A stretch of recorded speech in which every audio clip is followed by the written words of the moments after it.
MCL, the ward in your home.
Good morning, and this is the Thursday edition of your breakfast program. Good morning, Abia. My name is Mike California. Of course, I have Stella Okechukwu here with me. Stella, good morning. It's nice to have you on the breakfast program this morning. Hey, good morning, Michael. Thanks for having me. Good morning, Abians.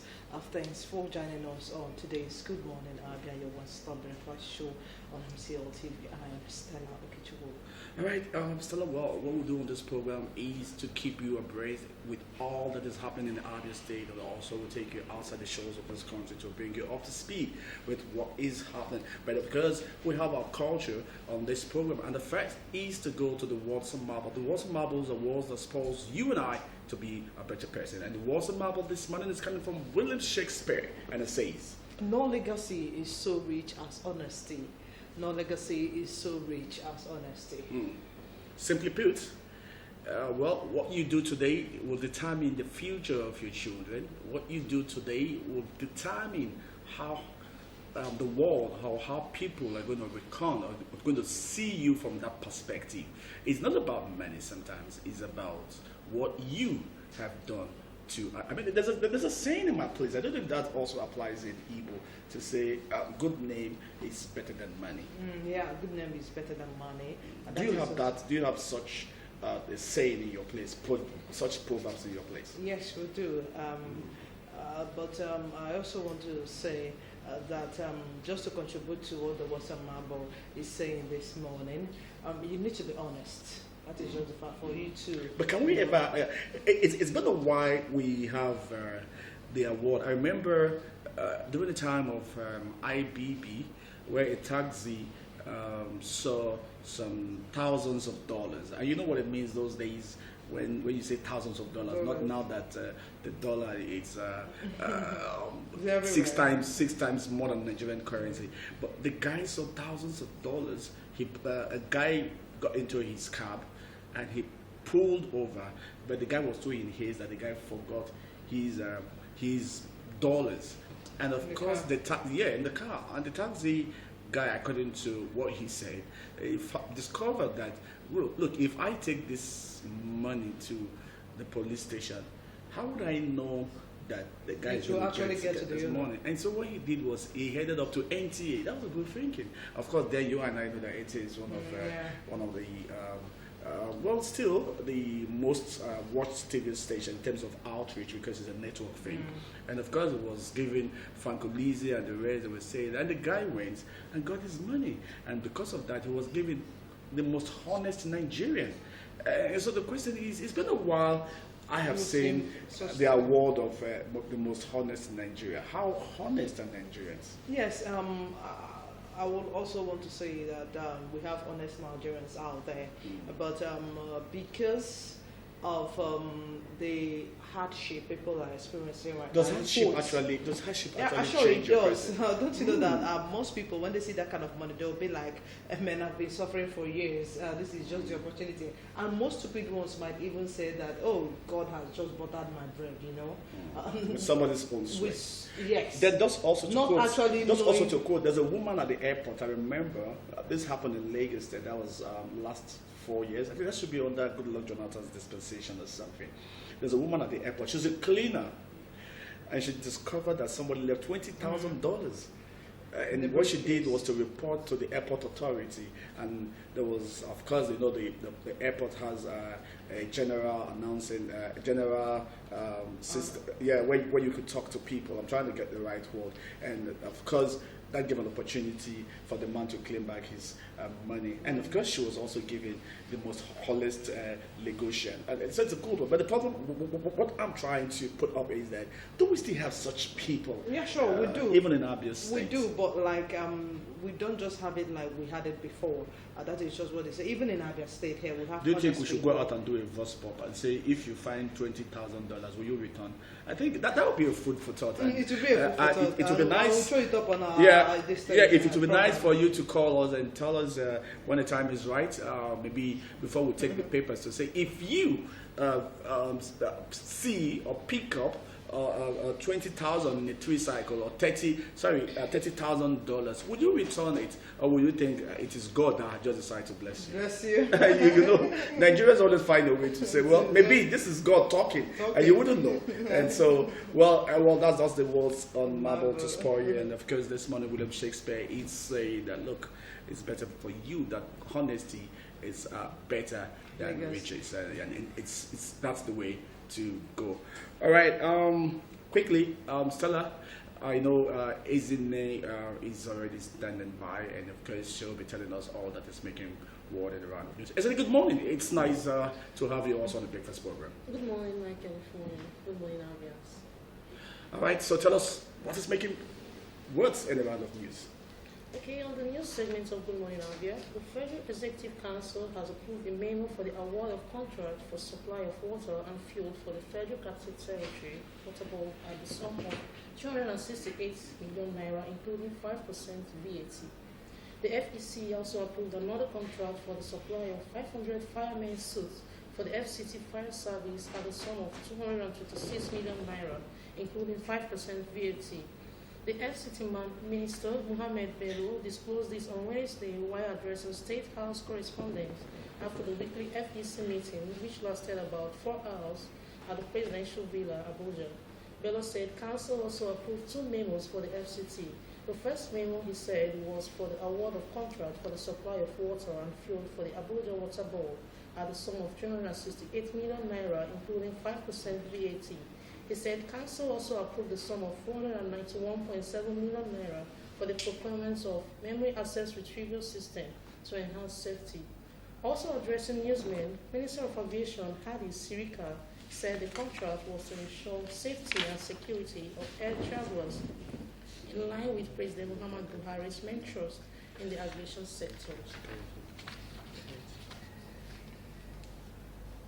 The Acting Inspector General of Police, Mohammed Adamu, said the Nigerian police force has deployed special forces in the northwest to combat kidnappers and bandits. Adamu disclosed this while addressing members of the Police Community Relations Committee on Wednesday in Castina. He said that the forces will attack the bandits in their camps, destroy the camps, arrest them, and occupy the camps so that they will not return. Adamu therefore solicited vital information about activities of criminals and bandits in their domains to enable the police continue to secure lives and property. The police boss added that the force has been able to arrest those who kidnapped Governor Aminu Masari's mother-in-law about a month ago. Adamu also urged religious leaders and the public to intensify prayers to enable the police succeed in the fight against criminal acts in the country.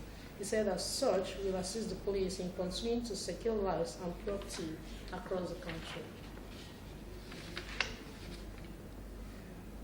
The Senate on Wednesday resolved to override President Muhammad Buhari's veto on the Constitution of the Federal Republic of Nigeria 1999 Fourth Alteration Number 28, Bill 2018, and Industrial Development Income Tax Relief Amendment Bill 2018.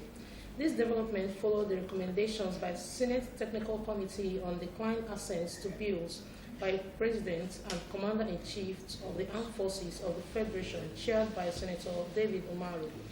The bill, however, seeks to provide for the first time within which the President or Governor shall lay the appropriation bill before the National Assembly or House of Assembly to encourage early presentation and passage of appropriation bills.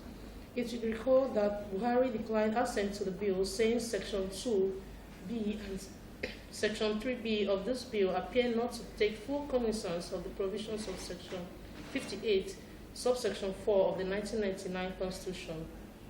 But he allowed Chamber take exemptions to Buhari's ground for declining his assent, wherein he cited Section 58, subsection 4 of the 1999 Constitution. The seven-man committee therefore explained that the bill, in essence, seeks to make it mandatory for President and Governor of a state to cause to be prepared and lay before Parliament estimates of the revenues and expenditure of the Federation for the next following year. The bill, according to the Senate Committee, will also make the Parliament to pass the appropriation bill before the commencement of the next financial year. The House of Representatives yesterday mandated its Committee on Procurement and Power to jointly investigate the allegations of gross statutory breaches, including violation of the Public Procurement Act 2007 by the management of the Nigerian Bulk Electricity Trading, MBET PLC. This was sequel to a resolution of the House after carefully debating a motion sponsored by Mohammed Soba. The lawmakers expressed concerns over a series of breaches against the provisions of Public Procurement Act 2007, statutory guidelines and regulations by the Managing Director and management of the electricity company, and resolved to investigate the firm. In the matter brought under urgent national importance, Soba disclosed that the firm's managing director and its management executed power purchase agreements within following due process, leading to the loss of not less than 90 billion naira. Besides the financial infraction, lawmakers wondered why MBET management will also design a performance and implementation chart for its terms in the agreement against extant provisions of the Public Procurement Act 2007, guidelines and regulations from the Bureau of Public Procurement. While leading the debate, Soba accused MBET of engaging consultants without recourse to lay down financial rules, saying the act in breach of the act and extant guidelines, rules, circulars, and other subsidiary regulation. The Abia State chapter of Inter-Party Advisory Council, IPAC, has expelled its secretary, Augustine Anyebu, from the council. The vice chairman of the council, Chidi Nwosu, made this known in a chat with MCL News. Chimezie Ozems completes the story. Few weeks after the 2019 general elections, a crack has already appeared on Abia State chapter of IPAC. The crisis has consumed the secretary of the council, Mr. Augustine Anyebu, and 4 others. The other 4 members who were sacked alongside Mr. Anyebu are Mrs. Julia Mwoko, Mervyn Mwoko, Ikechukwu Nwankure, and Chima Uchebu. Following the sacking of Mr. Anyebu, Mr. Joseph Molo has been appointed the acting secretary of the council. Mr. Chidi Nwosu said the former secretary was expelled based on the report of a disciplinary committee set up to investigate him over alleged fraudulent activities. Nwosu, a former state lawmaker and state chairman of Social Democratic Party SDP, said the committee indicted Anyebu for what he described as misleading the Abia State governor. He said the committee also found Anyebu guilty of embarking on visitation to some notable politicians and political office aspirants before the 2019 general elections. They organized a group of persons in the name of IPAC, of which most of those people were members of IPAC. They visited the governor and presented themselves as the sole managers of IPAC in Abia State. And at the same time, feigned some people as those who are not officers of IPAC at the state, as officers of IPAC, including a chairman. Whereas our chairman is Reverend Ehime. Mr. Anyebu described the purported expulsion from IPAC as null and void. He said the Reverend Augustine Ehime-led group has no such powers. The legitimate members of IPAC went to see the governor, and the governor was very happy about that. Chidimosu already had been suspended in the party because of council activities. They have no, where are they deriving whatever action they are taking? That's not action. They are not into any existence. They don't function. They don't have a secretariat. They don't have the apparatus of IPAC. IPAC is the umbrella body of all registered political parties in the country. It has branches in the 36 states of the Federation. Chimeze Ozems, MCL News. With a grateful heart, the family of Maxwell and Kelechi Mbata on Sunday, 7th April 2019, dedicated their newborn baby, Little Master Michael Jachimike Mbata, to God. The ceremony took place at Queen of the Most Holy Rosary Catholic Church. MCL News witnessed the event. Esther Ndupe reports. The arrival of newborn babies into families heralds lots of joy. It is in this light that the family of Maxwell and Kelechi Mbata dedicated their newborn Michael Jachimike Mbata to God to appreciate his blessings to their family at Queen of the Most Holy Rosary Catholic Church on Sunday, 7th April. The dedication attracted family, relatives, friends, and colleagues. The parents of Michael Jachimike Mbata expressed joy on the occasion.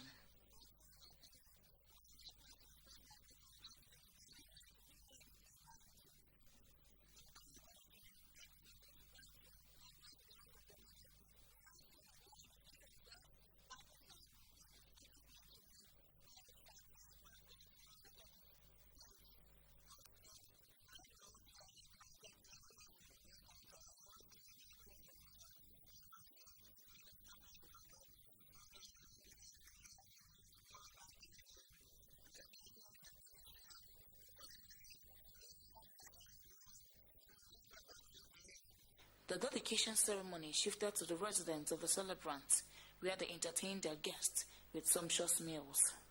Some well-wishers of Michael Jachimike Mbata who wished him well summed up their feelings in this manner.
The father of little Jamike Mbata, Maxwell Mbata, is an assistant transmission engineer with Modern Communication Limited, Abia.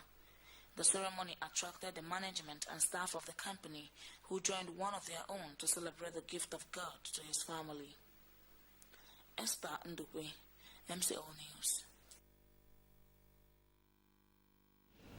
thousands of Sudanese protesters pressed on with their campaign against President Omar al-Bashir's rule for a fifth day without the army headquarters in the capital on Wednesday, witnesses said.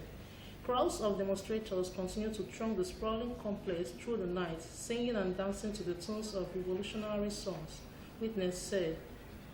Demonstrators have raised regular volleys of tear gas from members of the powerful National Intelligence and Security Service since they began camping at the Army headquarters on April 6, protest organizers say. But for the first time, they did not face any threat from security agents during the night, said the protester, who did not want to be named for security reasons.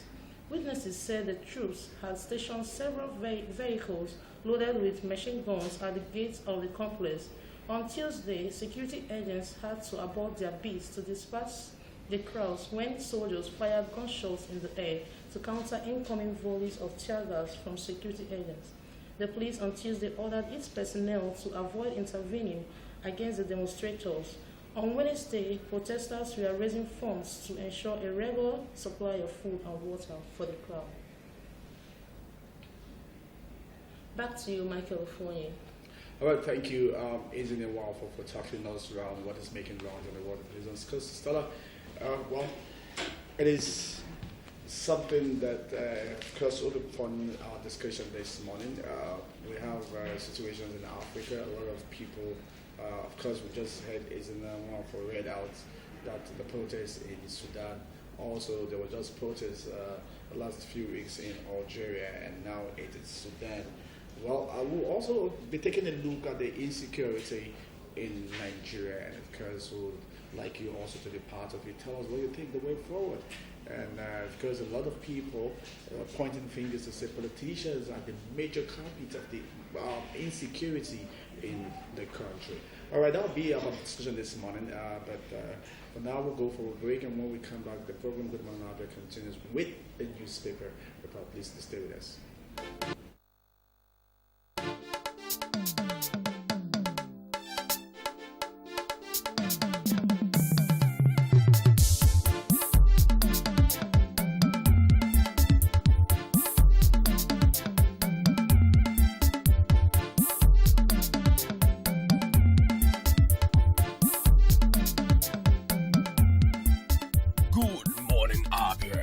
One-stop breakfast show on TV.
Do not deface Abia State with posters.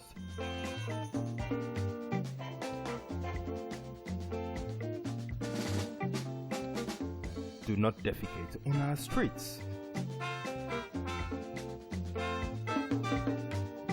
Do not litter Abia State.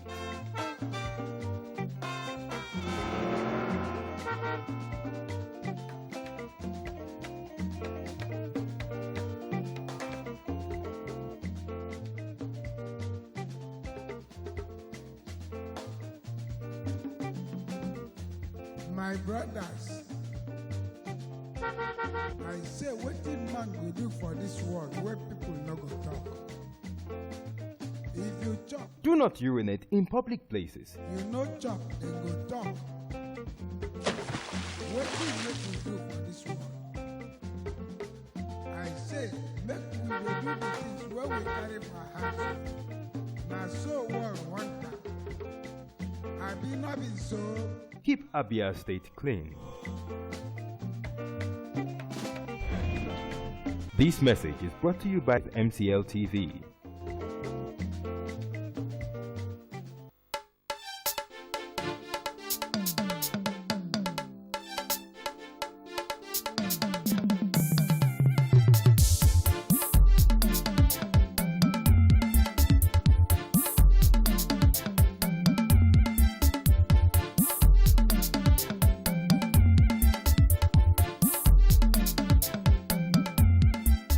Good morning, Abia. Your one-stop breakfast show on TV.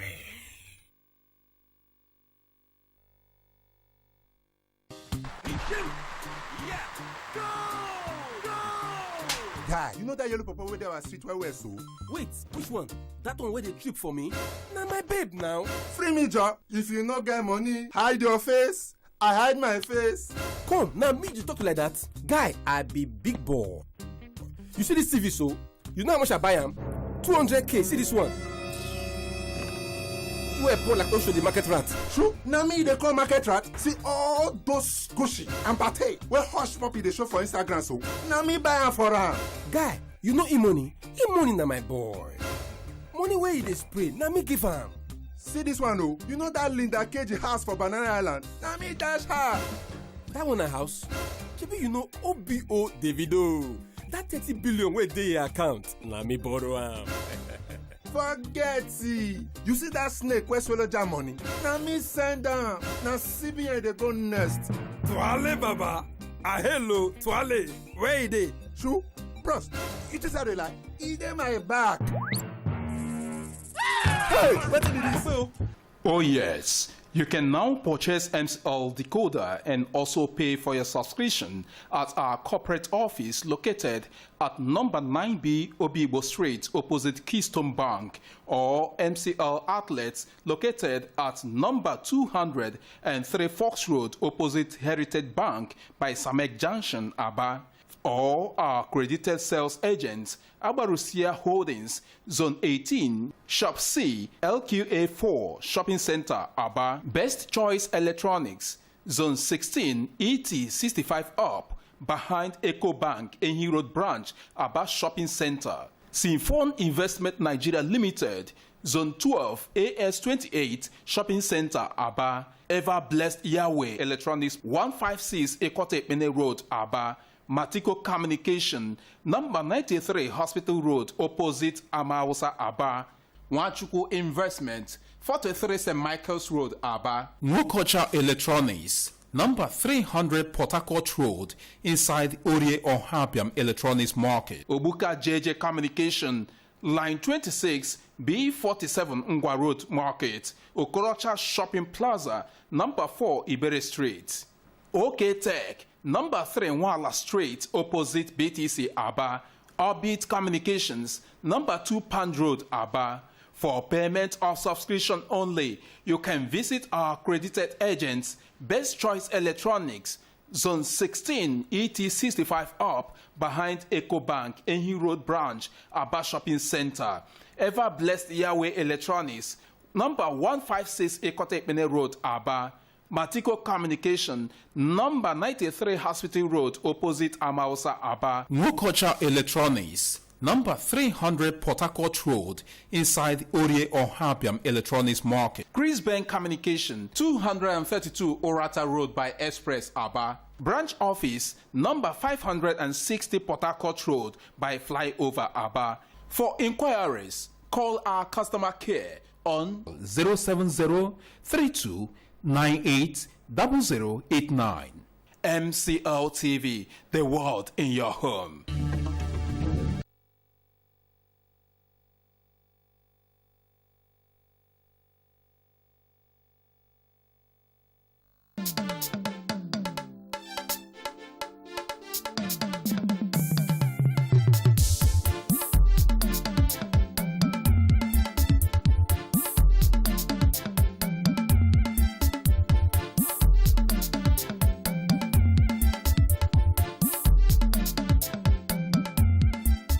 Good morning, Abia, your one-stop breakfast show on TV.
One-stop breakfast show on TV.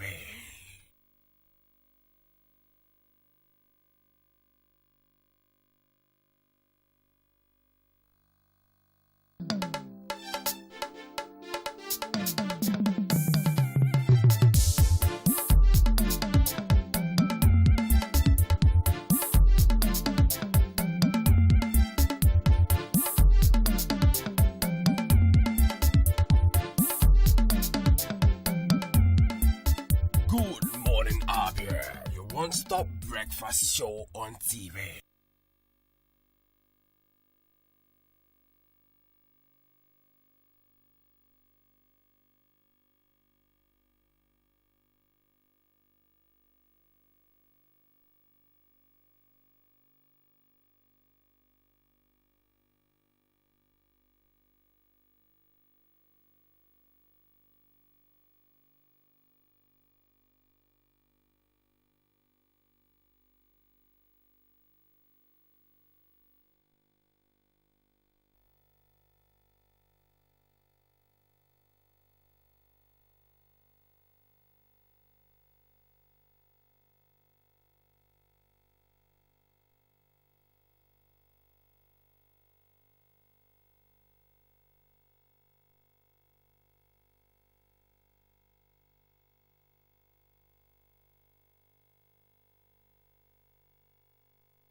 One-stop breakfast show on TV.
You're welcome back, and if you're just joining us, this is still Good Morning Abia, your breakfast program on TV, and of course it's time for us to take a look at the dailies.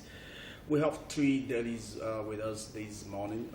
We have the Daily Sun, and of course that is our starting point for this morning. The Daily Sun at the top right corner of the papers is on Rivers. Rivers, unrelenting jubilation shows weakest wide acceptability, and it's coming from Obua, and that could be found on page 40 of the paper. And of course, the president is this morning spitting fire, and it says, locate, flush out bandits, Buhari orders police. State demands action on Zamfara killings, and that could be found on page 6 of the Daily Sun. And of course, the picture there is the president of the Nigerian Labour Congress, NLC, Comrade Ayuba Nwaba, 6th left, with National Secretary General, Academic Staff Union of Research Institutes, Asuri, Dr. Theophilus Undubuaku, 7th left, and other members of Asuri during a rally to promote research development in Nigeria at the entrance leading at the National Assembly complex in Abuja yesterday. Reps, okay, higher tax on luxury goods services, and that can be found on page 37. And of course, in Imo State, there seems to be some kind of topsy-turvy as the people talking about Imo PDP alleges looting of state property. Of course, and of course, the party is raising false alarms, says the outgoing governor, talking about Owele Rochas himself, and that can be found on page 12. Senate, DS President, resolve to override veto of timeline for budget income tax relief bills. And that can be found on page 6. And of course, INEC proposes 3-year jail term for vote buying, and that could be found on page 8 of the paper. Let's take you to the back page of the newspaper, and it is no other person this morning that is taking us to the public forum than Pascal Agbodike, and of course it says Anambra excellence as a way of life. And of course, the Vice President Yemi Osinbajo presenting award to Anambra State Deputy Governor Dr. Nkem Okeke and other officials. And of course, yesterday, Ian Stella Okechukwu spoke on Enugu government has not abandoned Chukwu. This morning, there's reaction from Enugu State government. Well, we wouldn't go leave the Daily Sun newspaper without spicing your day, Stella. Then the cartoon animation itself, talking about Citizen Joe, and it says Chelsea's drink water charged with drink driving. You should know he's strictly restricted to water. Stella, I will explain to you. If you're a Chelsea fan, you notice that there is one of Chelsea's player.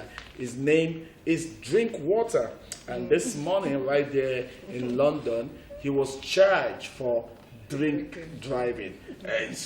And of course, I wonder what the police is going to put on to say drink water, charge for drinking and driving. For drink, driving, yeah. And so sometimes it's confusing, you know. Confusing. When if you don't know his name and you see the paper and you see drink water, where's it coming from? Where's it coming from? Charge for drinking.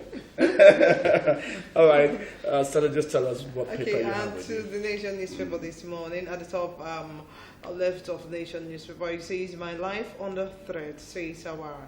Go to page 44 and read up the story. Anambra to regulate funeral expenses. Anambra to regulate funeral expenses. And of course, go to page 45 and know the reason why Anambra State is actually coming to regulate funeral expenses. And of course, closer to that, at the top there, it says oil rises above $71 on tight supply. It's found on page 11 of the Nation. Court tells Evans to get cancelled. Read up the story on page 5 of the Nation. WAEC JAMB meet on clashing timetable. It's found on page 41 of the Nation. Neymar visit Pele after surgery. You can get that story exposed on page 47 of the Nation. Moving down, pools, INEC chair, IGP, WABA, others blame politicians for violence and malpractices. Go to page 6 and read up the story. And of course, the next headline says IMF cautions Nigeria against borrowing from China. It's found on page 6. And there's need for you to read out why the International Monetary Fund has warned Nigeria and other emerging market countries taking loans from China to consider the terms of such facilities, especially their compliance with the Paris Club arrangement. You need to read up that story on page 6 and get the reasons. And of course, moving down, judge withdraws from Okorocha's suit against INEC. It's found on page 42. The picture element there says participants at the 2018 SDGs mathematics competition for junior secondary school girls across the country, organized by the National Mathematical Center, NMC, in Abuja on Tuesday. Underneath the picture element, the boldly written headline there states, Air Force bombs bandits as senators seek state police. Air Force bombs bandits as senators seek state police. And the writer following that said, President meets service chiefs today. Lawmakers want urgent action. Of course, there is need for the security chiefs to actually take urgent action to reduce the spate of killings in the country. I sincerely agree with the lawmakers. It is no longer funny, if you ask me. So read up the full story on pages 2 and 3 of the Nation newspaper. Underneath that, it says, Maswap laments killings in Ogoniland. Is found on page 44, another killing. 2 injured in Benin clash. Read up the story on page 45. And of course, is state police not the answer? It's a big question there, Michael. Is state police not the answer?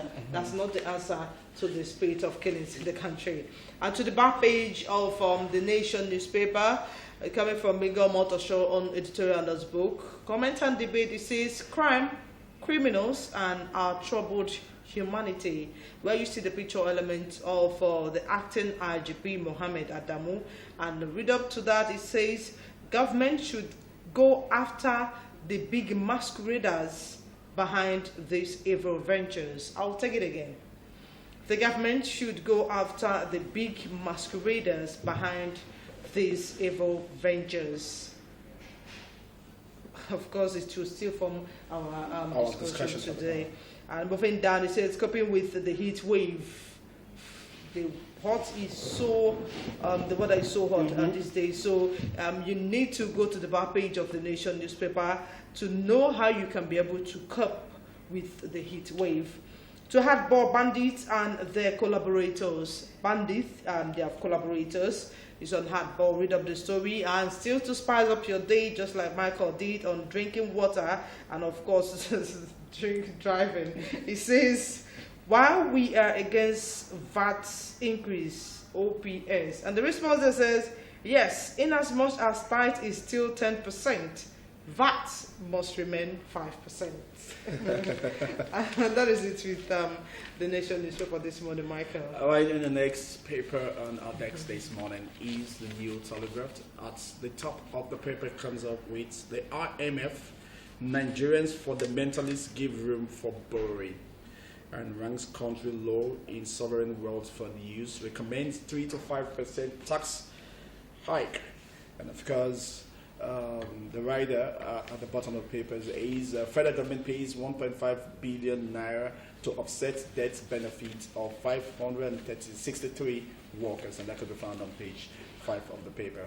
And of course, Anambra passes bill reduce the burial cost. I wonder, Stella, we might want to get people's reaction on that. Yeah. Anambra passes bill reducing burial cost and mourning duration. That could be found on page 9. Telecoms.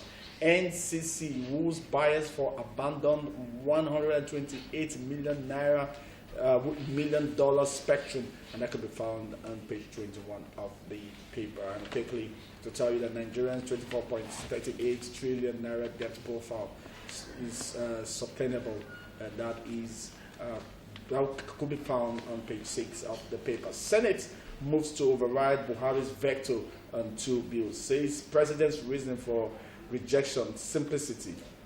Senators to reconsider pass 11 bills, withdraw 4 bills, and that could be found on page 4 of the paper. And of course, the picture there speaks volume, if you ask me. Women and children processing cassava at Sheda Valley area in Abuja yesterday. I tell you, that's could be the means for survival. Speculators sell OAU land for 2.8 billion naira, money that poison of Varsity Dam out of genocide, and that could be found on page 5 of the paper. Diet rich in animal protein could cause early death, and that is on the health in from page 7, if you want to get more details about that. Diets rich in animal protein could cause early death, and that could be found on page 7 of the papers.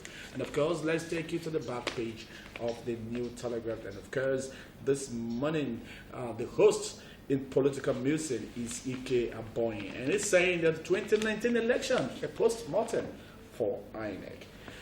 All right, Stella, it is time for us to talk. I can see you're trying to get more into the details of the Anambra passes bill to reduce funeral expenses. Just want to know the reason behind that. Well, before we continue, let me quickly read it out so that people are watching us will actually get to know. A bill seeking to curtail burial and funeral expenses in Anambra State has been passed by the House of Assembly.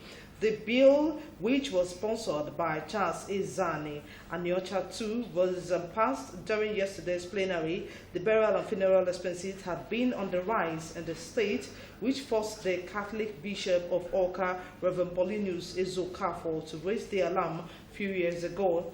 And of course, it says the cleric said, if not curtailed, people will go hungry after such burial ceremonies. He also advocated for a one-day burial instead of the usual 3 to 4 days.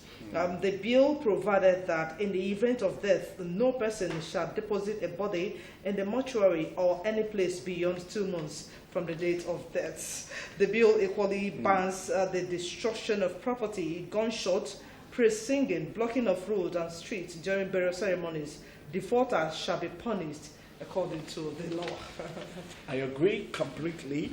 I mean, we've spoken about these closed doors when it's. I really don't see reason. I'm not saying that people shouldn't be given a befitting burial. Befitting burial. No. What do we understand by giving a befitting burial? That's the first question. I have seen where people put their parents or their relative in the morgue, Stella, for 6 to 1 year. And the just question, to make big money. And the question is, why are you keeping such person for such duration of period of time? Because they need to give a befitting burial. That's not a befitting. Okay, now let me tell you what happens in Anambra these days. Now, I reliably gathered that if someone dies in Anambra, you bury the person that day and now go prepare for the ceremony. You know why? Because of what you just pointed out now, that you just keep them at the mortuary for some over 6 months, 1 year. You know, at the point, you know, the money starts growing, and most times when they overstay, they are no longer given much attention. So what Anambra does now is once a person dies, they bury the person and now go prepare. And now give a date for the burial. So who are we burying when the man is already in the ground? But there is something I think we need to look critically as Nigeria. All those money spent to bury a dead man, can that money not be used to raise somebody in the family? I sincerely believe that the best investment you can give, I'm a strong advocate that the best investment is to invest in human. I sincerely believe that. It has worked for me. I have seen it work for other people. It does work. It does work. That's the best investment you can give to people. People don't understand even when you're around. And so even while you're not around, okay, the person you invested in can as well do same to your offspring. Don't you think so? Oh, sure. Okay, I'm going to give you a funny scenario of somebody that I know very well. Doing very well. His younger brother used to antagonize him. And you know the funny thing about the antagonizing? When they antagonize you, they just don't antagonize you alone. They antagonize your wife. Yeah. They say, oh, because they say your wife is behind you. It's the wife that is causing all this. Yeah. It's the wife. And when he decided to invest in the younger brother, I'll tell you, he's looking much younger. He's looking much better. There seems to be more love in the family. You know why? Because the younger brother can now afford whatever he wants to afford. And so let's go back to the real of our gist this morning. It's why spend so much money? I agree. If other states, especially the eastern part of the country, if other states could emulate this, and thank God it's coming from a Catholic priest that raised the alarm. So much money spent to bury the dead. Even in that family, while some relations are suffering. Some couldn't even afford to pay school fees. Even some go borrowing to bury the dead. And I wish sometimes that is when you come to compete. I wish sometimes if the dead could talk. It's even possible that the man that is getting all this befitting burial was asking for just 100,000 to get a better life, and he was not giving. And now that he's dead, he's getting. There's a home video movie, Died Richard and Buried with 3 million naira gasket. And the question is, who are you trying to impress? Stella, you can never lie to yourself, can you? You can. If you don't have it, you don't have it. And so I think it's a very good one. Our regular caller, I believe once the line come on air, he well, will come. I'll be very okay. That calls from Mombasa. No, Akunaya is from Anambra. State, So hopefully that hopefully Akunaya, and also it will also be nice to hear from Reverend Father Ubani. He's a Catholic priest, and I'm sure he will also lend his voice and that. And if Chimela also can call in and tell us what he thinks about if this should be made possible to say it's a law that governs the whole eastern or southeast. Because believe me, it happens here in Abia State, and I keep asking questions. Why give so much to the dead? I'm not saying the dead shouldn't be respected, but I tell you, the best way to bury the dead, organize some couple of friends and a pastor or a priest or whatever, or a clergyman, and do a prayer and just celebrate a little. Not when you go about killing 5 cows. Have you attended 5 cows? You get the best of musicians, Hollandese, keeping on the Ashebis, and all that. different. It becomes like a challenge. It's a challenge. You see an old man that witnessed the burial will come back home and say, "Look, I want you people to bury me just like." Oh my goodness. This other person buried the father today. You saw what happened and all that. I would love to be buried quietly. Quietly. Yes. Quietly. That is my appeal to my children. I would love to be buried quietly. Get me a casket, get somebody to pray, and that's all. But people eat. Well, yeah, refreshment is part of it, but not the kind of refreshment that you cook. No matter how rich, yeah, your children let's have a very quiet. They should use the money to when you go. That's it. That is it. When you go abroad, you discover that when you attend burials, from the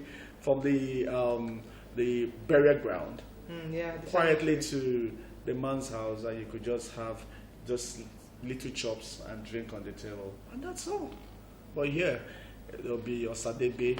There'll be, if possible, they'll bring the late Oliver the Cook, late or sadebe to come. I'm telling you to come up perform. You know, it's a competition in Anambra. Are you telling me? Are you telling me? But there's something They do not see a man that went viral that buried his father in a vehicle. In an E-class vehicle. Is the father taking the E-class? What's that for? And you know, it was becoming a very trend that in the 90s or 2000, where it became a bit glamorous, and people were being buried with chains, expensive chains. Young men go back and dig up the chains and say, what does a dead man need gold chain? Where's gold chain? When young boys need to celebrate. And so, you know, I think Nigerians, they complete a lot. I think it's something. But there's something with our Nigerian law, most especially the ones that is being done in the House of Assemblies. It doesn't usually come to play. Just like in Abia State here. I think we also need to do a report where they passed a bill that will be open grazing again in Abia State. the bill was passed today. The next day I was just going home from work. I saw them; they were just everywhere. I said, "What's this law for?" You know. I think the lawmakers need to do more. The lawmakers need to do more. Sometimes it's not just to say it. Not just creating laws, but following it up.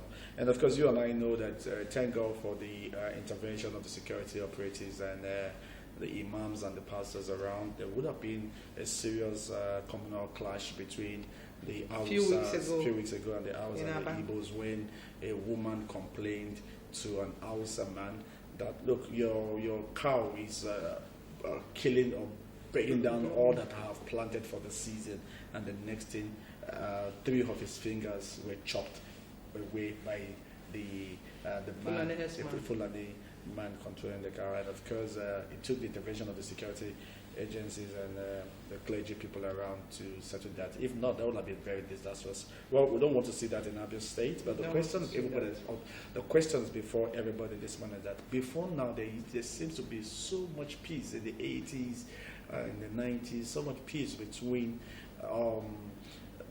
talking about Igbos, Yoruba, and Hausa. At what point did we start saying the Hausa man has not been our brother, and the Hausa man does not see the Igbo man as I must say, we started experiencing it since this present administration, got into power. When we started experiencing the Fulani herdsmen clashes it first started here in the Well, of course, politicians have also been pointed to be part of it, because politicians are the first people. If you go back to a lot of people have said that, look, when these politicians get these people, first of all, what they do is to brainwash them to make them see that the other people are not your brother and shouldn't be seen from the angle that we're one Nigeria, and that's the problem. Well, okay, let's move forward, Stella, and talk about something else. And this morning, it's clear that the Senate moves to override Buhari's veto on 2 bills, says President's reasons for rejection simplicity. And of course, that is something that we need to talk about. And also, the Senate is also passing up other bills. We were told that 11 bills had been passed and 4 had been withdrawn. But one of it is that, look, we must get the budget early, and the Senate must have to look at it much early so they can comprehend and agree to that.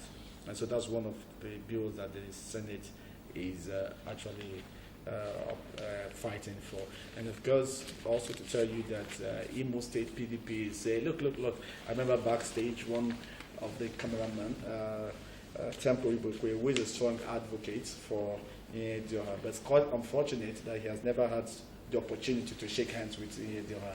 He's also say that it's true that the PDP alarm to say that Okorocha is selling the property of Imo State. But I mean, has been crying since yesterday. Since yesterday that Okorocha is almost he's afraid. He doesn't want Okorocha to sell his father's land. All right, Temple, but we rest assured that Okorocha is speaking this morning and say it's all rumors. He has no right to sell. And I sincerely believe that he can do that because there are procedures of selling government properties. So, Temple, we rest assured that your father's property is still intact. And of course, INEC is also saying, look, we understood from the post-mortem investigations and during the last election there was a lot of vote buying, and this morning it will be good to note that finally INEC has gotten that from the Supreme Court, and is now a law binding INEC process that, look, if you're caught buying votes, you will get 3 years jail. That means you'll be released when the person that is selling the votes for you is almost running up his section. So what a long ways. For those of you buying votes and selling your votes, remember, you will get 3 years in the next coming election if you do that. And believe me, the Bayelsa election is coming up in November, and so that will be a starting point for anybody buying or selling his vote. 3 years, it's what you will get. I'm still coming from INEC on Nation newspaper. INEC chair, IGP Mwamba, others blame politicians for violence and malpractices. Yeah, I agree. Somebody must be blamed. Oh, sure, somebody must be blamed. I sincerely agree. But the bottom line is there is something I've also discovered in Nigerian trade. We do a lot of talking, but we don't do a lot of actions and work. We know all this, and what are we doing? I remember I was going through one of the online newspaper, and I discovered that 3 men that was arrested along Benue Expressway attacking travelers were ex-military men. Can you imagine? And because they are trained, Stella, they could do. You can never compare them just to other criminals. They are trained. Of course, they are trained on how to go away from bullets being shot at them. They know how to handle the rifle. They know how to hit at the right spot. You understand that? Even if security operatives are coming after them, they know how to. And one of them actually was dismissed from the force, while the other 2 were retired. So angered by the dismissal, the one. And so you see, even in America, once America dismissed, sorry that I'm bringing America, I mean, that's basically where we take a look at some of the stuff that we copy. But what I'm saying is, why can't we also take the good part of some of these countries that we intend to copy? If you go back and look, even when you're dismissed in America from the military, they just don't let you out of their sight. Because you know too much to be allowed to just move. They follow you up. There's somebody that is, look, just watch you're being monitored. Your data. You're monitored. Your data. You're monitored. You understand? And also, once you finish serving, the country sees you as a true citizen. Your pensioners are paid. I tell you, if you're boarding a plane in America, the first thing you would hear military men, doctors, bus drivers, they are called first-class citizens. Even you that is buying first class, they will go into the flight before you. What a way to say we appreciate your effort. Their service. Bus drivers, that baffled me. Bus driver, because they understand that he's carrying lives. He has carried a lot of lives. And so, but it is the ministers and the governors. It's not even we know it's the minister. Do they stand? Do they queue? Have you seen a governor? Have you seen a governor standing on any of the queues and the rest? Sometimes we see that just for the paper. We see that for the paper here in Nigeria. Of course, yeah, sure. But have you seen even when Tony Blair, when Cameron, where the Margaret Thatchers of this world, where the Obamas of this world queue like every other person? But yeah, when we come to Nigeria, it is the governors, the senators. We're not saying they shouldn't be distinguished. They shouldn't be given that power. But we're saying, in as much as we also have other people that have served this country, they should also be recognized. That is what we're saying this morning. All right, Stella, for time's sake, this is how far we can go with the newspaper. We go for a break, and when we come back, it'll be time for us to talk. And this morning, I and Stella will be taking a look at the insecurity in Nigeria. Please stay with us.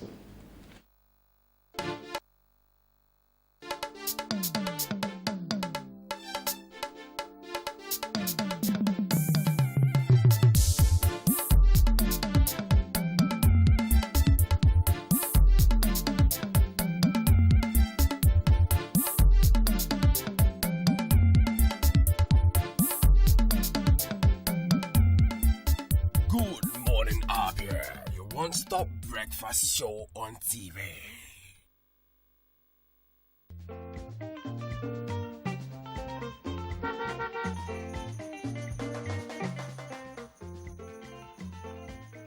Do not deface Abia State with posters.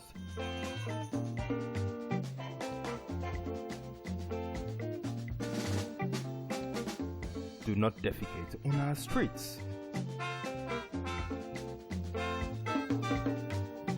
Do not litter Abia State.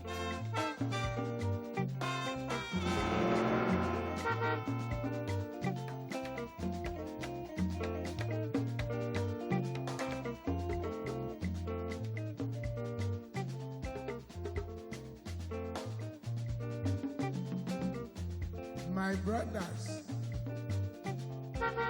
I say, what did man go do for this world where people no go talk? If you chop, Do not urinate in public places. you no chop, then go talk. What did make we do for this world? I say make we dey do the things wey we carry for heart. Na so world want am. Abi no be so? Keep Abia State clean. This message is brought to you by MCLtv.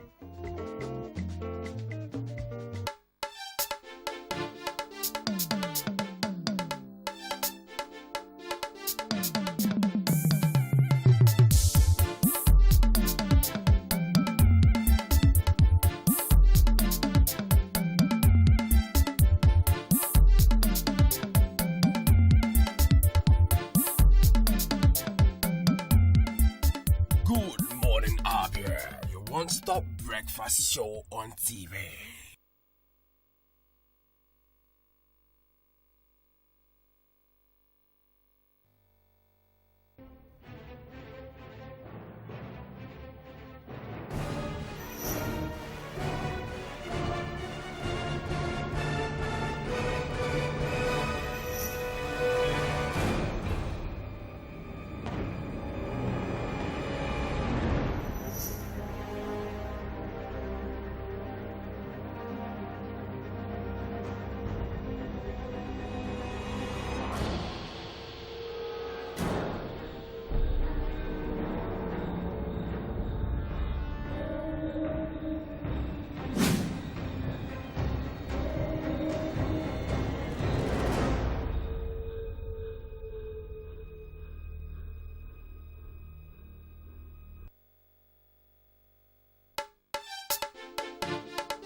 Good morning, Abia. Your one-stop breakfast show on TV.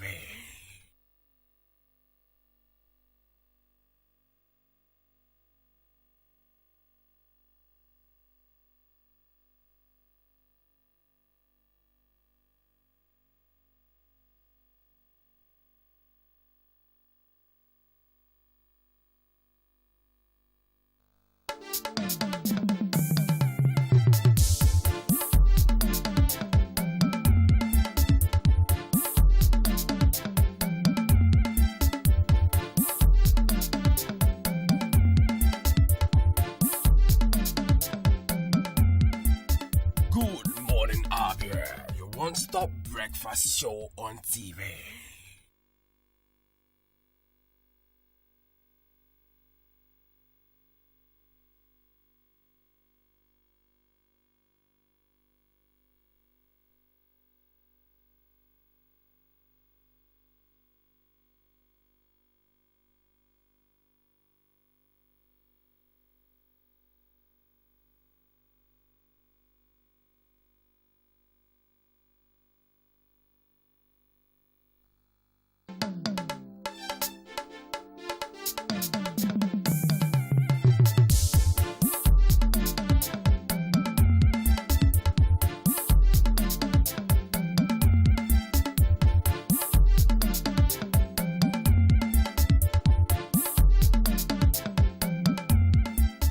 Good morning, Abia. Your one-stop breakfast show on TV.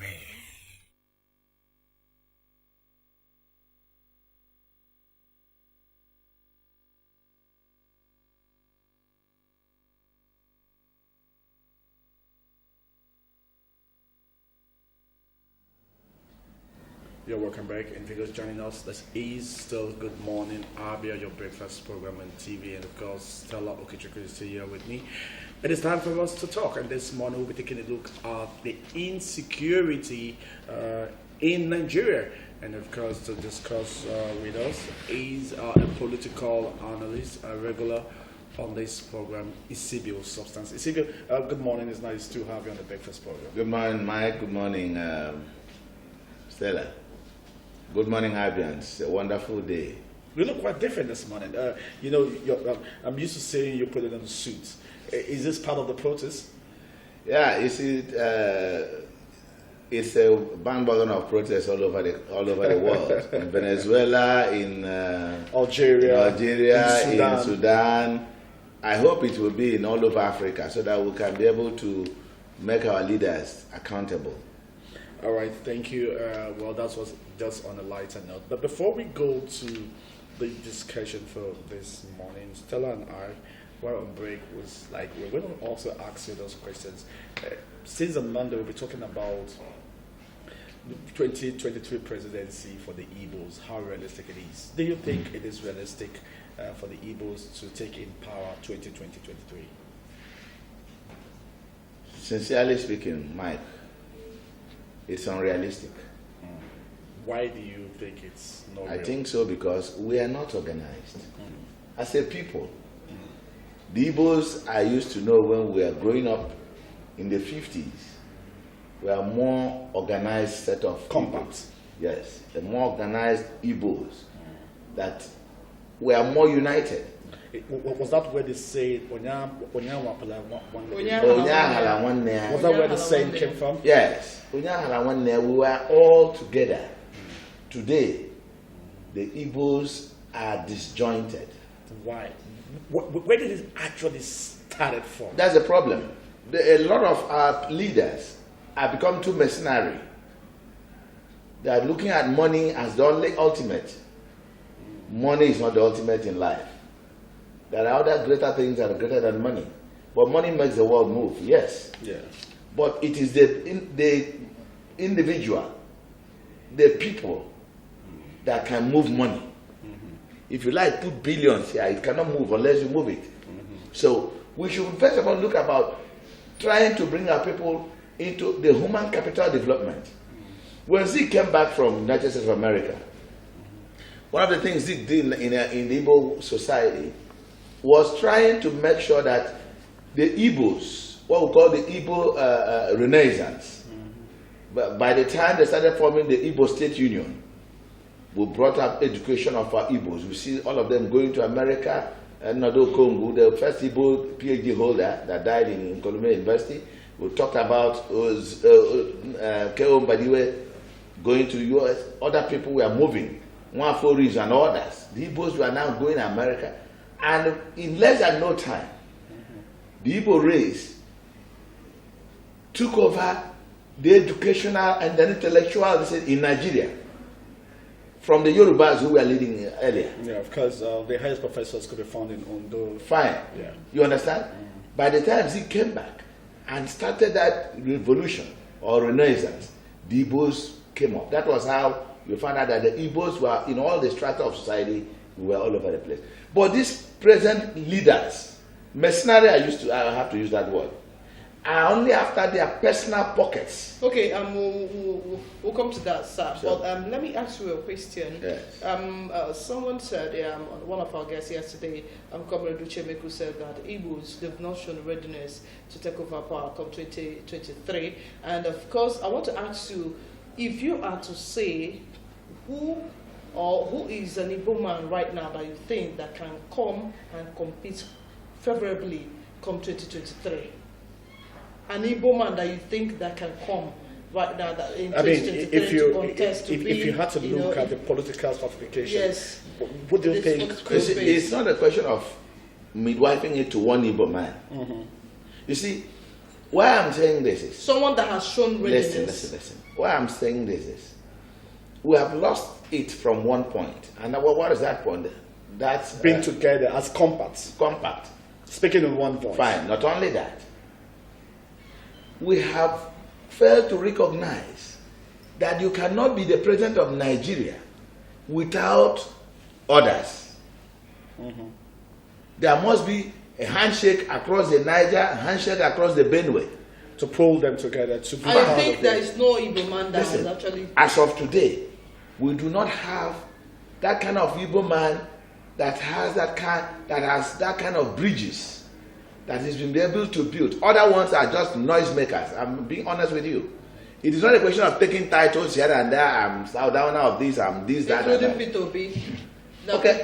If we are talking about P2B, yes, P2B as a personality, based on his antecedents, what he's been able to achieve, is a man, I could say, okay, let the Igbos put him on the forefront. But you saw what happened when he was adopted by as a vice president. As a vice presidential candidate. He didn't also get so much from the Igbos. Fine. Even in Anambra, they were protests. They started fighting him. Even in Anambra, they were protests. They bring down syndrome of the Igbo race. That's why I'm coming. They bring down syndrome of Igbo race. But how do we, as Igbos in general, yes, how do we change the orientation of our people to understand that it is high time that we together. Also need to speak in one voice? I tell you something, if you go to the north, yes, and the Arewa speaks for the northern part of the country, it's either you're part of them or you're taken out completely. If you go back to the southwest, the Afenifere of this world speaks for the Yoruba race. And of course, you understand what that means. Yeah. But when it comes to Igbo or Hanese Igbo, there's a saying that I've said that Igbo enweze. Does that not affect our being as a person? It is not the issue of Igbo enweze. It's the essence of the stupidity of the people. Please, would like you to be very meticulous with your words. Then, of stupidity of our race. You're still saying yes, that? I'm still saying because I'm part of Igbo race. I'm part of Igbo race. Just trying to see, Igbo enweze. Don't say it. Yes. Stella, yes. On several occasions we've gone out and you hear people say yes. Igbo enweze. But Igbo enweze. How do the Igbo enweze? In those old clans when we were before us, the Igbos as a community were a kind of social animal. But we always believed that the elders, the words of the elders, we look up to the elders to decide issues, even when we have done democratically. We have the respect for the elders. All right. Today we don't have that. All right. Believe me, what we have now is money. I and Stella want to have you on this, but quickly let's go to the discussion for this morning. Just to get your opinion anyway on the presidency 2023, how realistic it is. But quickly let's go to the discussion for this morning. I'm taking a look at the insecurity in Nigeria, especially in the northeast part of the country. Insecurity has been one of the major problems terrorizing the corporate existence of Nigeria and scuttling the supposed development in many facets of human endeavor within the states of the Federation. Insecurity ranges from Boko Haram to Niger Delta militancy to IPOB and the very recently to the rustling and kidnapping. There's virtually no Nigerian state that has not been disturbed by one of these monsters. In Borno and Yobe states, we have Boko Haram. In Niger Delta region, we have militancy. Southeast, IPOB. Southwest, OPC, and of course the recent Bado.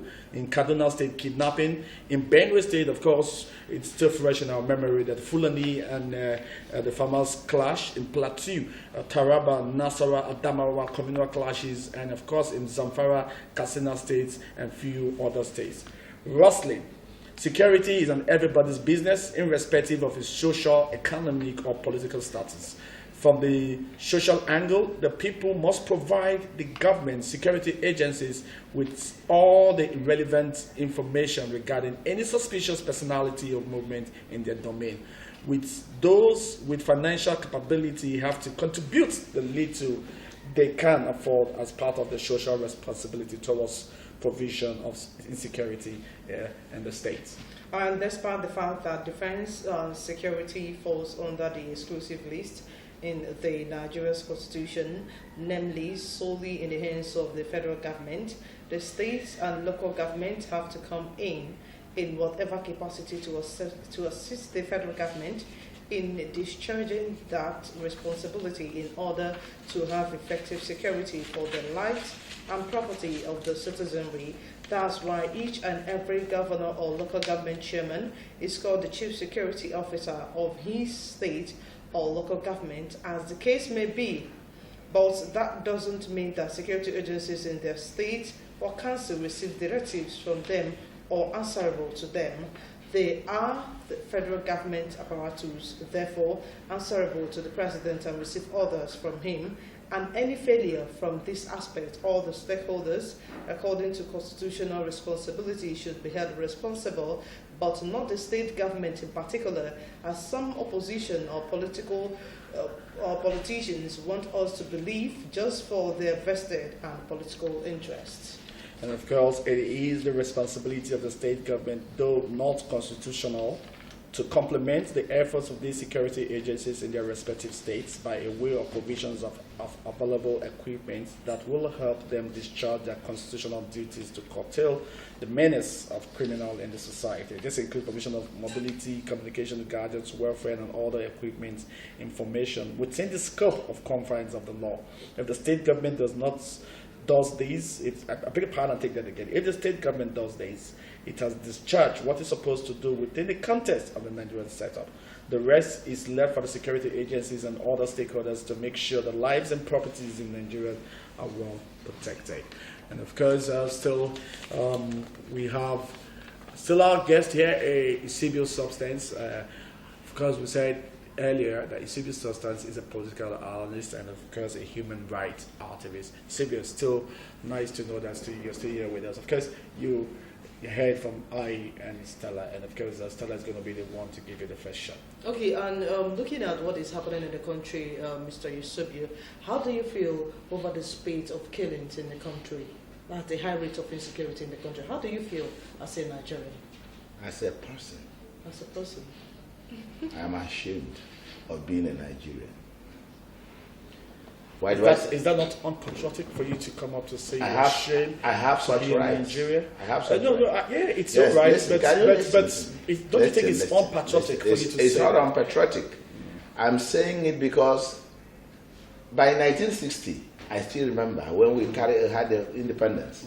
I carried the independence flag and the independence cup. We believed that our country was going to become an El Dorado. At that time, as we are always singing for the independence, we are saying 1960, Nigeria nwere independence. N'ime afọ ahụ anyị achịwo onwe anyị Azikiwe na ọkpara jisie n'ike unu kwadebe 1960 ewo ndị ọcha ga-arapụ Nigeria. Can you translate that? Because I can see Stella is actually enjoying. We were happy. We were saying that Nigeria independence was an Eldorado coming, and that the whites were leaving us, and we are going to rule ourselves and get all the good things. For God's sake, since 1960 to date, I am here in your presence saying that if it is left for me, I want Nigeria to be privatized so that foreigners will come and take us back again and pass us through the rudiment of teaching us how to rule, how to be people. I feel sad when one Nigerian is slaughtered, is killed, either by Boko Haram, either by herdsmen, either by militancy, either by unnecessary conflict or riots within a set of people. Because John Donne says, any man's death diminishes me because I'm part of humanity. Never you ask for whom the bell tolls, it tolls for thee. Anytime anybody is killed in this country, I cry because I am part of this country. I am part of this society. But you know what happens? Do our leaders feel it? Do people we have said, we feel have voted into power, realize the importance of life? Nigeria is a killing field. And when they come to tell us, we vote for us, we are going to make sure that security, we are going to give you all the security, and nothing happens. Are we now talking about the one that even the government itself helps to further, that they use the apparatus of state to kill civilians, to kill the people they are ruling? And everybody in Nigeria, we are docile, we keep quiet. I feel the Arab Spring that will come all over, that is happening all over the place, will come over to this place, so that people can come out to the street and say, enough is enough. Okay, now, Mr. Eusebius, having said that, what do you think is the reason behind this rate of killing in Nigeria? Before you also take Stella's question, I would like you to put these side by side. I saw when you cited the music in the 60s, your face brightened up a bit. Yes. If the director could take back the footage and you get to see yourself. Yes. You sang Happily, with passion, with so much happiness. With happiness. And I saw the face change, and I saw the patriotic Zeal in me, in you. And let me. At what point, Mr. Isi, losing it. At what point did we collectively, as one Nigerian, begin to lose this? Mike, yes. If you can permit me, please go ahead. Let me just go back to the first national anthem we had in this country. Please go ahead. Nigeria, we held thee, our own dear native land. Though tribe and tongue may differ, in brotherhood we stand. Nigerians all are proud to serve our sovereign motherland. Our flag shall be a symbol that truth and justice reign. In peace or battle or not, and this we count as gain. To hand unto our children a banner without stain. O God of all creation, grant this our one request. Help us to build a nation where no man is oppressed. And so with peace and plenty, Nigeria may be blessed. Mike, if this was the anthem that was cited in the 60s. When did we change the national? And of course, looking at the words of those anthems, I never sang So this. strong. I never knew this. I knew there was an anthem before this. And this is the very first time I'm getting the true picture. I'm sure Stella Okechukwu also could agree with me. This is the very first time she's hearing such. Looking at the words, it shows unity. At what point did we allow this anthem also to be changed? Because sometimes what you recite also tells you, it guides you as a person. God bless you, Mike. Thank you very much. If our leaders, it was immediately after the 1964-66 crisis in Nigeria, a band of people decided to change the national anthem that gave us a unity. In those days, you said our tongues might differ, but we're bounded. We are bounded in one. We are a nation where no man is oppressed, whether you are Kanuri, whether you are TV, Ijo, whether you are Fulani, whether you are Igbo, whether you are Ogoni. Say that Ebu my place. Ebu, no, you are not to be. Where no man is oppressed, and where truth and justice prevails. Today in this country, truth and justice has run away. What we have is injustice, from the executive to the legislature to the judiciary. Injustice. The judiciary, the last hope of the common man. There is no. You can only buy your justice, and it's only those who have the money. The poor man cannot get justice in the temple of justice. This is the kind of country we have. Now, you talked about the legislators, resources. What are they supposed to do? Make laws that will affect the common man. You make laws that only make sure that their resources, their pockets are filled up. The infrastructure development of the people, the human capital for the people of Nigeria, nothing is happening. What happens to the executive? The cabal in the executive decides that what they should do is this. It is only, I'm telling you, what we are running here is not democracy.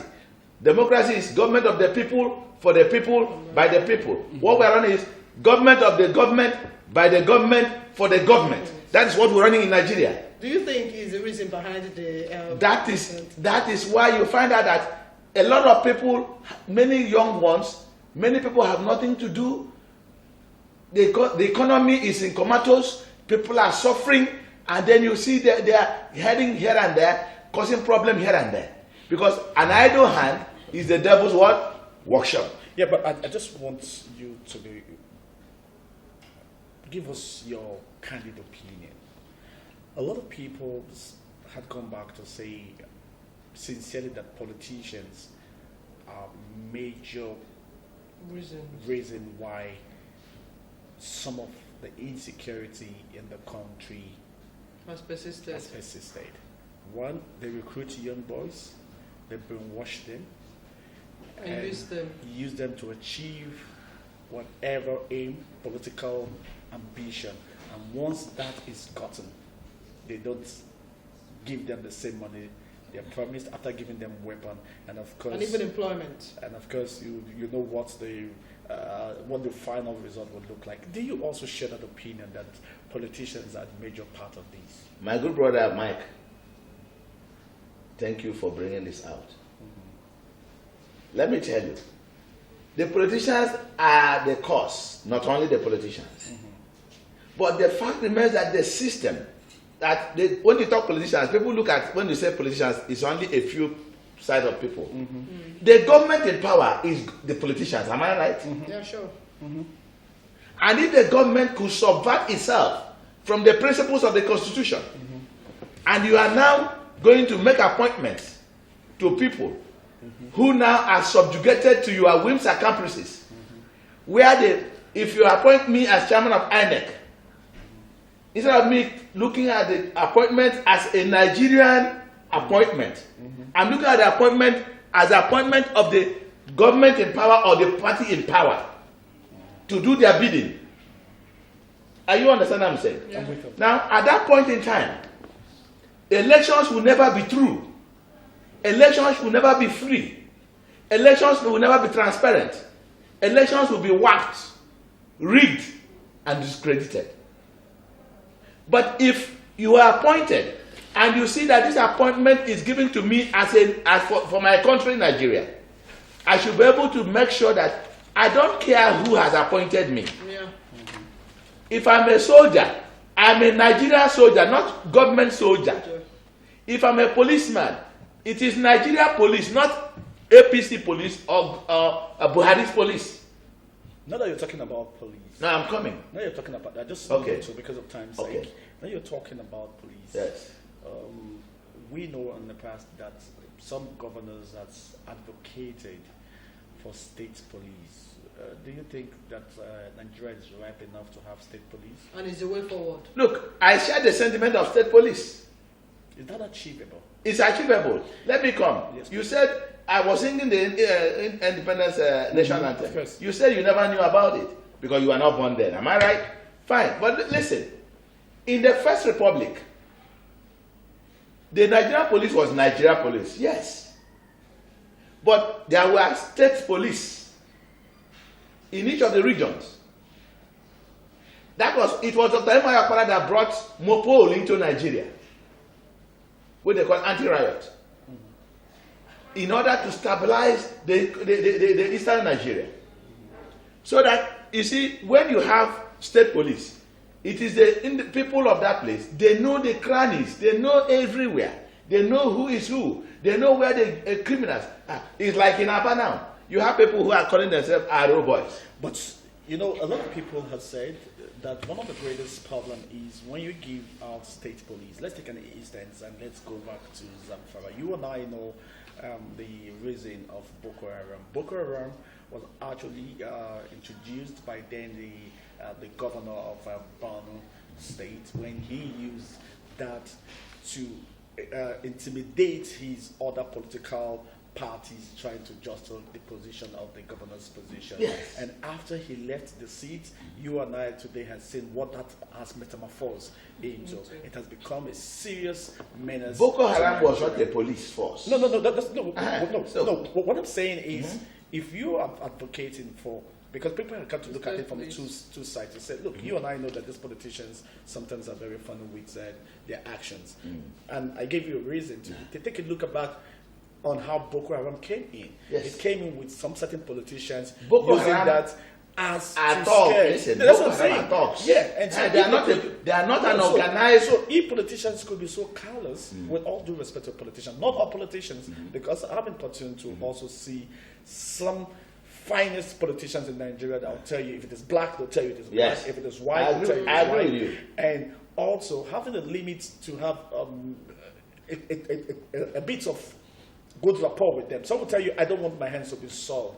And of course, you and I know that the famous quote from the former president, Goodluck Jonathan, to say is, look, my ambition doesn't want the blood of any Nigerian. And he proved that when he left the seats for the current president right now.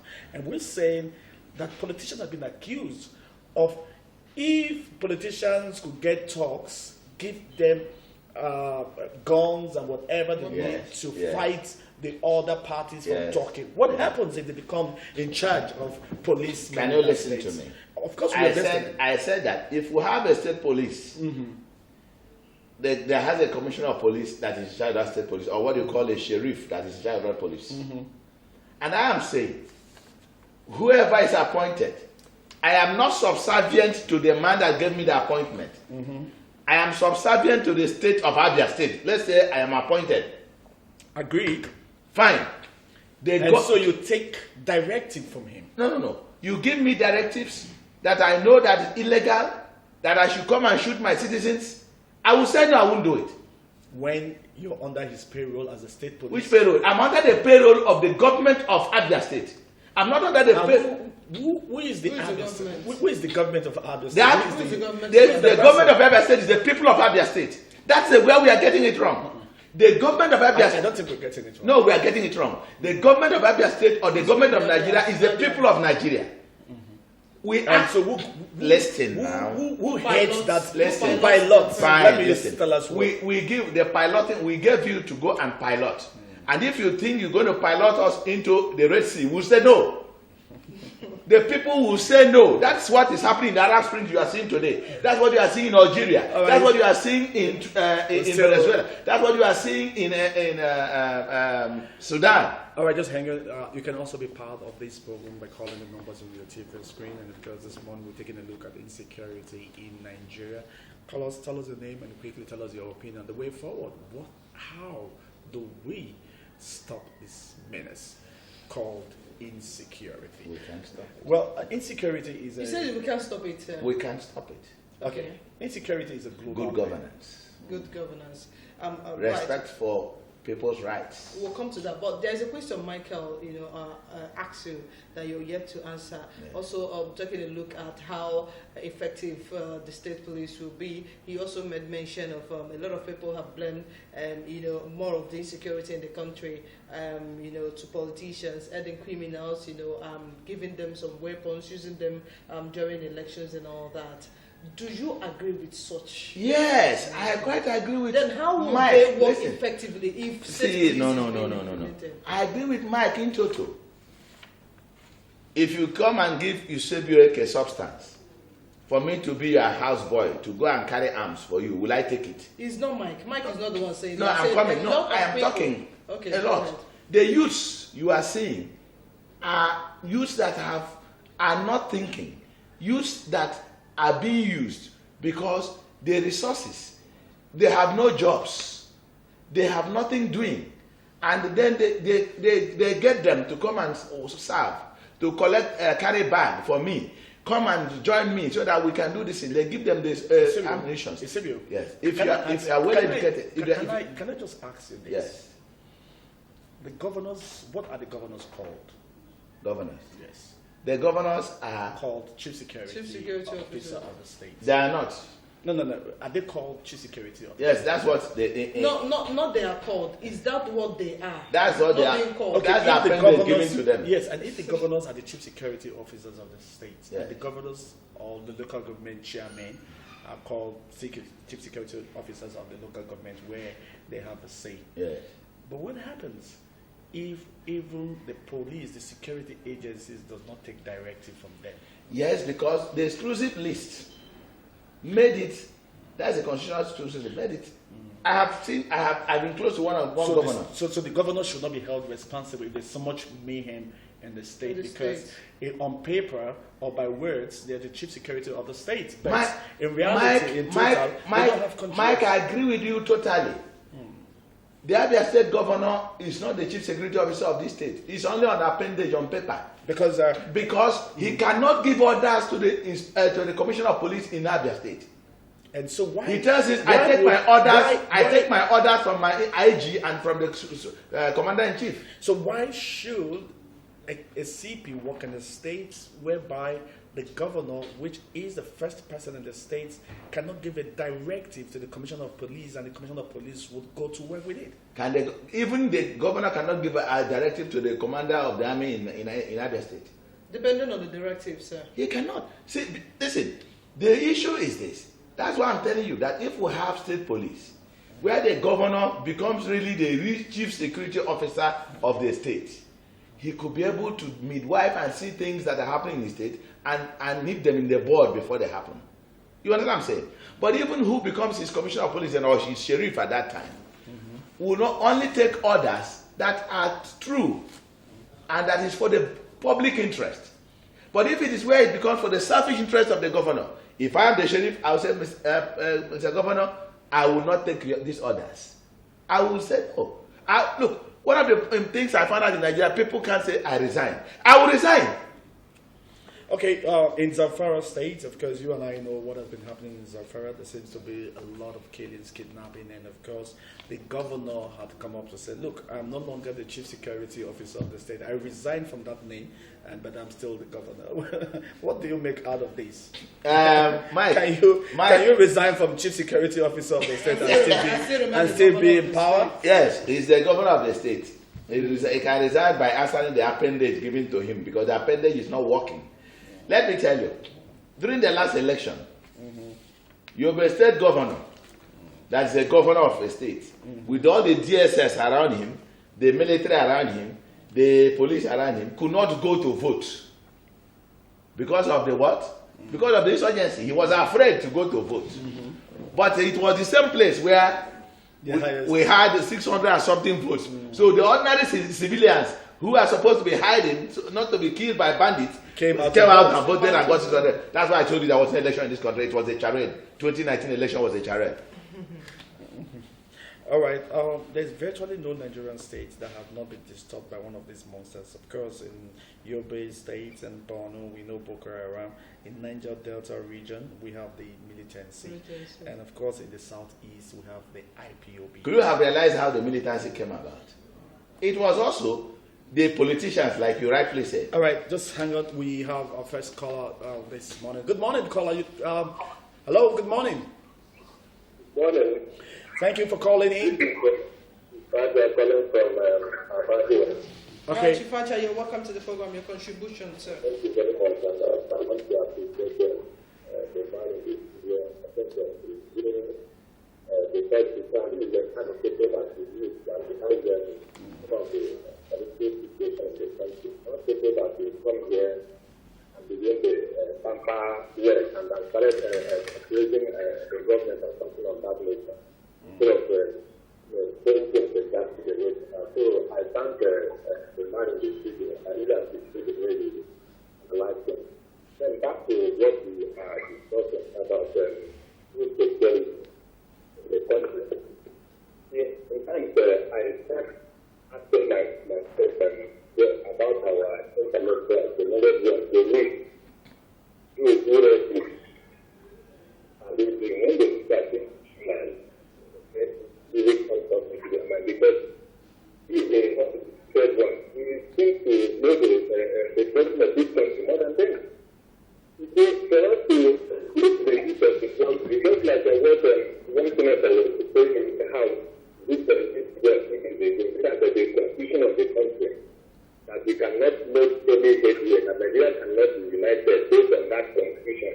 So that is the root cause of everything. And also, I also want to make this submission. If, as a country, we have to go back and go back to the structure of it. But from my personal finding, I found out that Nigeria has expired. And once something expired, you hardly do anything to correct this problem. So what Nigeria should do is to go back and think about the restructuring this. So that the constitution should be supreme.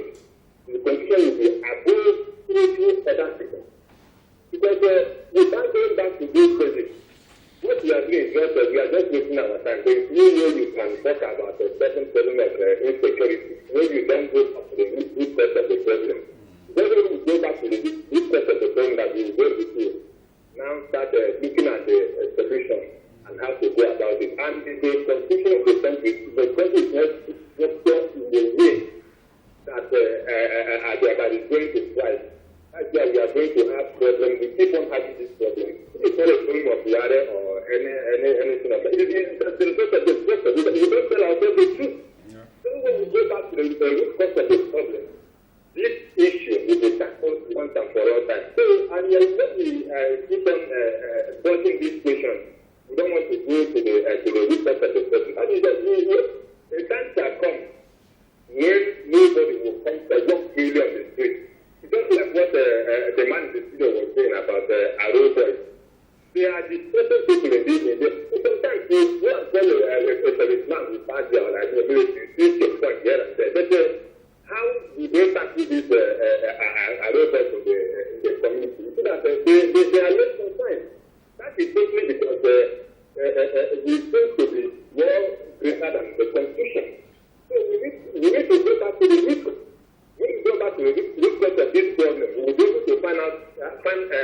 answers to our difficulties of today's problem. All right, thank you. Thank you very much. Thank you, Mr. Especially the one that anchoring as you are bringing a topic that is affecting this country. So we have to take what we are doing. Thank you. Thank you. Thank you very much, sir. Thank you, because sir. Isibio, of course, you heard Mr. Aja. First and foremost, he sincerely believes in whatever you have said this morning. But there's something also I just want to point out so that we can always believe that Nigeria still exists. When you talk about that Nigeria has expired. I laugh because I know we have not expired. I will never expire. We differ.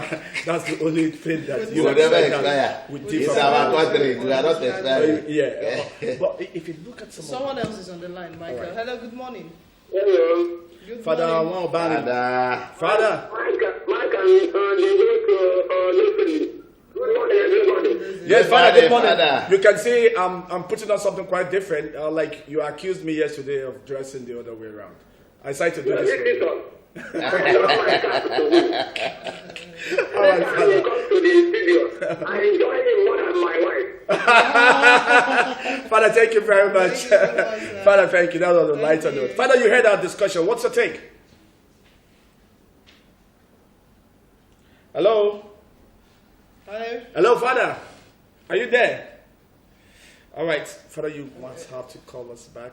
Stella is there. That's a question for you. Okay, now, sir, I want you to react to some of the issues raised by our first caller. Just actually react on what he said about that we need to go back to the drawing board. Which way do you think we should go? Where's the starting point? When you say go back to drawing board, you should have. Where's the starting point? Where's the starting point? What should we do? The starting point is, if it's, I'm talking my personal opinion, the starting point would have been that INEC should cancel the whole of this 2019 election. What does that have to do with insecurity? Insecurity. Hi, listen. If we start having things right, the greatest fraud, the greatest corruption is electoral corruption. On it stands every other form of corruption. When you elect leaders that are not people elected by the people, they become autocrats. They become plunderers of the commonwealth. They dip their hand in the common till. They do everything to do. Because these are not the people that the people say they want to go and serve them. And once they go there, because they got it without the people's putting them there, they got it by themselves, they got it by having talks, who can go and browbeat, carry ballot boxes, and do a lot of things and all that. They know you people didn't vote for them. So they go there to do anything they like. They have ambushed the people. What we saw in 2019 was an ambush of the people's will. And it is from there. Now, coming down, it is when you have an elected people who the people have elected, they say yes. Allowing the citizenry to be killed anyhow. For instance, you saw what happened throughout the period of the herdsmen killing. The government in power, it took them how many months to react to it? The Boko Haram issue we are talking about. Have we been able to find out the real cause of the Boko Haram? How do we tackle it? But what happens? There are untouchables in our society that can do anything. Just have that. We have a caller. Hello? Hello? Hello.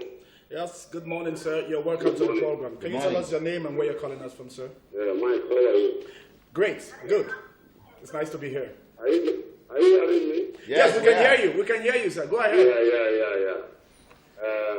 It is good to be good. My name is Comrade Oli Jackson. It's a pleasure. Nice hearing from you. Okay. Go ahead. Yeah, with the man, we are there, saying a lot of things. The man is very, very objective.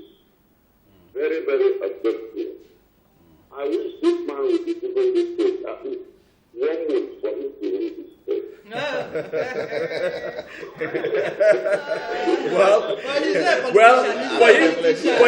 for him to do that, well, comrade, For him to do that, he needs to go and register for a party. This amount of concrete that is so deep.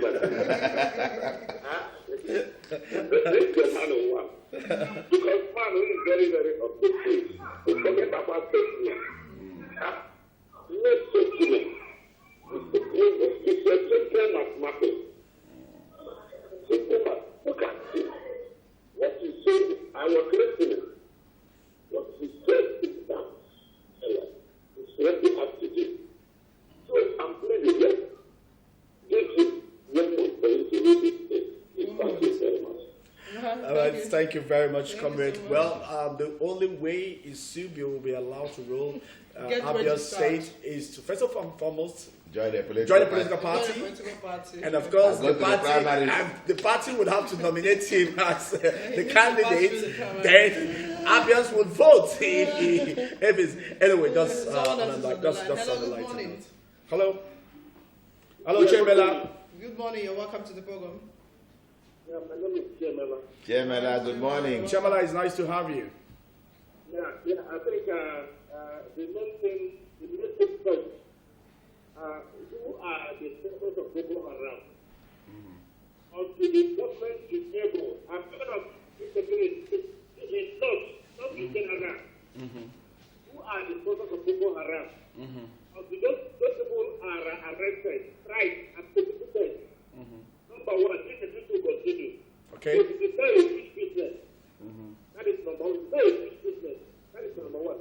Number two, and the military and the Nigerian security can take it on an inventory. Help us to spend on this war. Unless people are sent against it to account for all the ammunition, all the money given to them to expend on this war will not stop. Number three, and which is the last one, there is an economic war going on in the north. And that economic war is to exterminate the Christians, to exterminate the Christians through jihad. So when you get to the situation where a community is erased, it's removed on the face of the earth, so that you'll be able to lay your cattle. And that's what I call economic war. So by then, Islam will that's religious war. Don't forget, unless these three fundamental issues are taken, my brother, this religion is not supposed to drive. Thanks for having a nice day. All right, thank you very much. Okay, a recap of what Chemelo said. I said the first one is to take a look at what brought out the sponsors of Boko Boko Haram are the ones behind the Boko Haram, and of course the second one he talked about that if you take a look very well, you discover that the killing in the north basically just to extinguish the Christian race. Of course, that he mentioned as the political war, and of course, the military giving account the transparency in accountability. The money that has spent so far in the war against insurgency. So, do you think these 3 points that he has highlighted out is right? It's not taken care of. Is that the way forward for us? Chemela has pointed at 3 salient points. But is that the way forward for us? No, because he believes that if these 3 main objectives of these 3 main points not looked into, the getting insecurity in the country would just be, let me borrow your word, would be a serious charade. Yes, I think so. I share with his sentiments. Why do I say so? Number one, up to now, in spite of the hula balu all over the place, the government we have decimated, we have done all that. No one person, the sponsors of a Boko Haram has never been arrested, has never been brought to book, has never been prosecuted. No headsman, those who sorted the headsman killings and all that, no one has been arrested, no one has been prosecuted, even when the people who said we did it and nothing has happened. That's number one. Number two, the amount of money. Recently, the chief of army staff went to he's talking about. Are we supposed to know looking at the security? Nobody publishes. In other clans of the world, nobody publishes his security. No. But I'll tell you something. Yes. When Trump came into power, that I watched directly. I was not told. I watched that, and he said, "How can you be talking about your achievement, your security stuffs on news agencies and the rest?" And he put a stop to that and said that does not give a true picture of security. Are we supposed to put up the X amount of money spent in terms of security, in terms of giving the breakdown. This is what we have in our. There must be accountability. But it shouldn't be public. No, even if you're not public, listen, the government in power is supposed to have an auditing of the resources we have given to you as the Chief of Army Staff, as the National Security Advisor, to make sure that AYZ equipment for security, for time's sake. For instance, police. Look, I cry when I see a policeman on the road because the Nigerian police is the worst police on the face of the earth. Why do you say that? Why do I say so? They are not being taken care of. The welfare system is not there. The policeman goes on transfer. He sleeps on the floor of the police station, or he sleeps in one of those rickety buses that are parked there that was got from the people. But in order, a civil servant goes on transfer. He stays in a hotel room. Yes or no? With AC. With AC. Taken care of. And the man that's keeping you and the man that is protecting you comes out, he has nowhere. Look, listen, in 2000, look, what has happened in this country? In 2001, when the strike, the first police strike took over, started in Calabar. It was a sit-down strike. Even though the government then said it was a mutiny. I think it was no mutiny. A mutiny is only when you have ammunition along with it. What was it? They were for, have you asked a policeman, go and ask any of your friends who's a policeman. He buys his uniform. Are you not aware? A policeman buys his uniform. Even that thing they put here, he buy, not the peep, that small whitish thing they put. Okay, whatever they call it. They buy it with their money. Okay? Do you know how much a policeman gets? The communication, he doesn't have communication. You see American police people, the communication gadgets, everything they have, you see them well equipped by the government. They don't buy it. All right, ECBO. We have a problem in this country. For time's sake, for once we need to. I and Stella want to appeal to you that there's so much to talk about this. I should love to come back here again. So we would like you to be here tomorrow also when we take a final look at these, and also believing that our guests, please, apologies for not picking some of the calls, just to give ECBO more time to talk to us and what he feels is the way out of the insecurity in Nigeria. All right, this is where we're wrapping it up for today. From I and Stella will say goodbye, and do stay tuned for Una Salachi Umabio.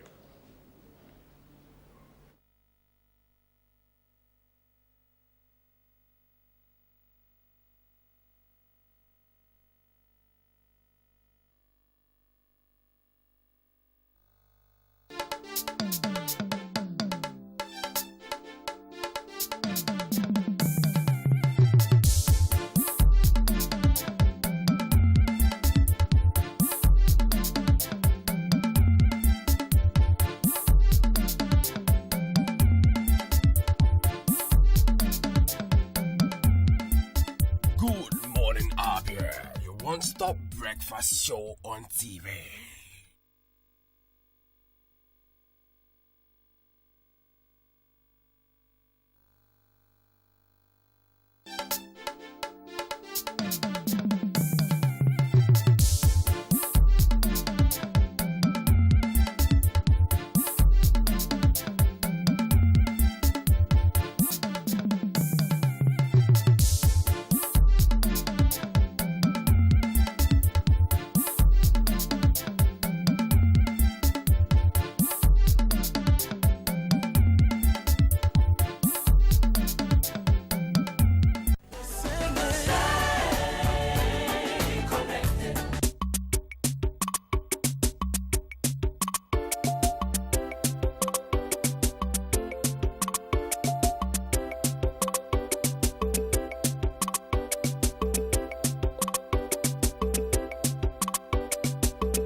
MCL, the word in your home.